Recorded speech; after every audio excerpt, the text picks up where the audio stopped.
بسم اللہ الرحمن الرحیم نحمدہ ونصلی علی رسولہ الکریم۔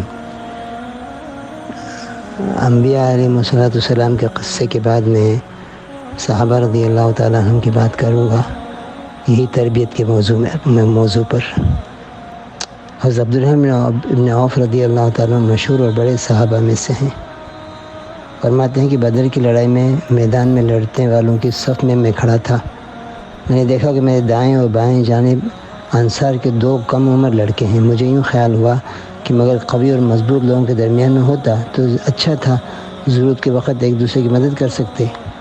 میرے دونوں جانب بچے ہیں، یہ کیا مدد کریں گے؟ اتنے میں ان دونوں لڑکوں میں سے ایک نے میرا ہاتھ پکڑ کر کہا، چچا جان تم ابو جہل کو بھی پہچانتے ہو؟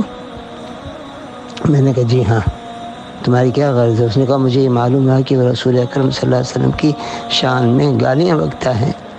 اس پاک ذات کی قسم جس کے قبضے میں میری جان ہے، اگر میں اس کو دیکھ لوں تو اس وقت تک اس سے جدا نہ ہوں گا کہ وہ مر جائے یا میں مر جاؤں۔ مجھے اس کے سوال و جواب پر بڑا تعجب ہوا۔ اتنے میں دوسرے بچے نے بھی یہی سوال کیا جو پہلے نے کہا تھا۔ اتفاقاً میدان میں ابو جہل دوڑتا ہوا مجھے نظر پڑ گیا۔ میں نے ان دونوں سے کہا کہ تمہارا مطلب جس کے بارے میں تم مجھ سے سوال کر رہے تھے وہ جا رہا ہے۔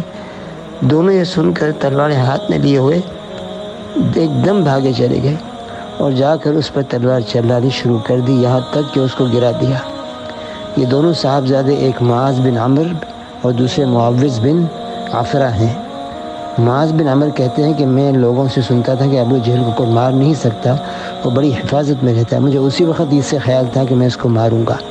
یہ دونوں صاحبزادے پیدل تھے، ابو جہل گھوڑے پر تھا، صفوں کو درست کر رہا تھا۔ جس وقت عبدالرحمن بن عوف نے دیکھا یہ دونوں دوڑے تو گھوڑے سوار پر براہ راست حملہ مشکل تھا، جس میں ایک نے گھوڑے پر حملہ کیا تو دوسرے نے ابو جہل کی ٹانگ پر حملہ کیا، جس سے گھوڑا بھی گرا، ابو جہل بھی گرا، دونوں اٹھ نہ سکا۔ یہ چھوٹے بچوں کا جذبہ تھا۔ کیسے پیدا ہوا؟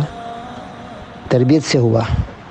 جب ان کی تربیت ہوئی تو اللہ تعالیٰ نے ان کے اندر ایسا جذبہ بھر دیا۔ اور ایسے ہی حضرت خنسہ رضی اللہ تعالیٰ عنہ کا قصہ تو سب جانتے ہیں، بہت سے لوگوں کو معلوم ہے کہ مشہور شاعرہ ہیں، اپنی قوم کے چند آدمیوں کے ساتھ آ کر مسلمان ہوئی، اور اتفاق اس بات کا ہے کہ کسی عورت نے ان سے بہتر اشعار نہیں کہے۔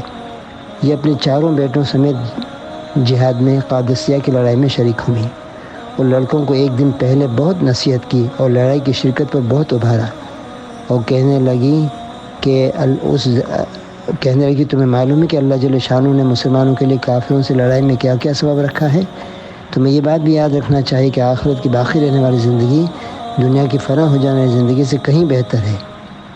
اور پھر یوں کہنے لگیں کہ لہٰذا کل صبح جب تم اٹھو تو بہت ہوشیاری کے ساتھ لڑائی میں شریک ہو جانا اور اللہ تعالیٰ کے دشمنوں کے مقابلے میں مدد مانگتے ہوئے بڑھنا، اور جب تم دیکھو کہ لڑائی زور پر آ گئی ہے اور اس کے شعلے بھڑکنے لگے تو اس کی گرم آگ میں گھس جانا اور کافروں کے سردار کا مقابلہ کرنا۔ انشاءاللہ جنت میں اکرام کے ساتھ کامیاب ہو کر رہو گے۔